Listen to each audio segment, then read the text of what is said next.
41 school students சுகாதாரம் இல்லாம சாப்பாடை சாப்பிட்டு ஹாஸ்பிட்டல்ல அட்மிட் ஆயிருக்காங்க கோயம்புத்தூர்ல. ஒரு மீடியாக்காரன் அந்த பக்கத்தை எட்டி பார்க்கல. ஹாஸ்பிட்டலுக்கு உள்ள ஒரு இன்ஃபுளுசர் கூட விட மாட்டேங்கிறான். டிஎம்கே பேனர் தலையில விழுந்து ஒரு ஸ்கூல் சிறுமி ஹாஸ்பிட்டல்ல அட்மிட் ஆயிருக்கு. அத ஒரு நியூஸ் சேனல்காரன் கவர் பண்ணல.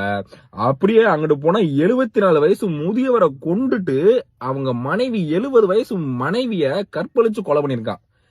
இது தமிழ்நாடு, பீகாரோ மகாராஷ்டிராவோ கிடையாது நான் சொல்றதெல்லாம்.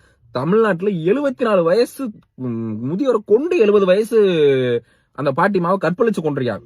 என்ன மனநிலையில இருந்திருக்கான்னு பாருங்க. டெய்லி இதெல்லாம் நடக்குது. ஒரு மீடியாக்காரன் கூட அங்கிட்டு போக மாட்டேங்கிறான். விட்டா எடுத்து பார்த்தா நேத்து ஃபுல்லா திமுக மாநாட்டில அறுசுவை உணவு, ஸ்டாலின் வந்து துண்டு எடுத்து சுத்தினாரு, நம்ம உதயநிதி கையில வாழை கொடுத்தாரு, நம்ம ஸ்டாலின் கையில வேற என்னத்தையோ கொடுத்தாரு, எடுத்து அவன் நாட்டுல விட்டு போட்டுக்கிட்டே இருக்கான். என்ன ஆச்சு, உன் மனசாட்சி எல்லாம் செத்து போச்சாடா? இல்ல வந்து இந்த 41 இதுல உங்க அந்த நியூஸ் சேனல்காரன் பொண்ணு இருந்திருந்தா, இல்ல அந்த டிஎம்கே பேனர் மண்டையில விழுந்து ஒரு பொண்ணு ஹாஸ்பிட்டல் அட்மிட் ஆயிருக்கா, அந்த ரிப்போர்ட்டர் மக இருந்திருந்தா அப்படின்னா எடுத்து போடுவீங்களா? இல்ல அப்போ கூட காசை வாங்கிக்கிட்டு தான் மகளுக்கு எது நடந்தா கூட எழுதாம விட்டுருவீங்களாடா? அந்த அளவுக்கு கேவலமான ஜென்மமா போயிட்டீங்களாடா?